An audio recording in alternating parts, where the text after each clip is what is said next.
Hello everyone, আসসালামু আলাইকুম। আশা করি আপনারা সবাই ভালো আছেন। আজকে আপনাদের সাথে বরিশালের অন্যতম একটি প্রাচীন স্থাপনা নিয়ে এক্সপ্লোর করব, যেটা প্রায় 200 বছর পুরনো।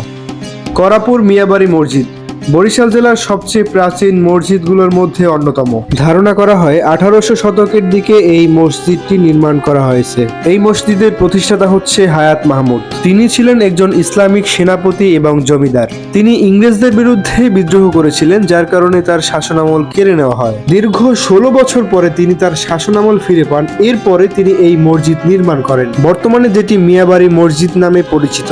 এই মসজিদ দেখতে যতটা সুন্দর, ঠিক ততটাই ভয়ঙ্কর এর পিছনের ঘটনা। এই মসজিদের সিঁড়ির নিচে দুজন ব্যক্তিকে নির্মমভাবে হত্যা করে এই সিঁড়ির নিচেই কবর দেওয়া হয়েছে। যেই দুজন মানুষ এই মসজিদ নির্মাণ করেছেন তাদের কি হত্যা করা হয়েছে, কারণ তারা যেন এরকম মসজিদ অন্য কোথাও আর নির্মাণ না করতে পারে। মসজিদের সামনে অনেক বড় একটা পুকুর আছে। শোনা যায় যে এই পুকুরকে ঘিরে রয়েছে অনেক ভয়ঙ্কর ঘটনা। আপনারা যারা বরিশাল শহরে থাকেন তারা চাইলে 50 থেকে 60 টাকা ভাড়ার বিনিময়ে এই মসজিদটি দেখে আসতে পারেন। এখানে যেতে হলে প্রথমে আপনাদের বরিশাল হাতেম আলী কলেজ চৌমাথা থেকে নবগ্রাম যেতে হবে। নবগ্রাম যাওয়ার পরে মাত্র 8 থেকে 10 মিনিটের মধ্যেই আপনারা এই মিয়াবাড়ি মসজিদে পৌঁছাতে পারবেন। ভিডিওটি ভালো লাগলে অবশ্যই শেয়ার করে দিবেন এবং সবাই ভালো থাকবেন, সুস্থ থাকবেন। আসসালামু আলাইকুম।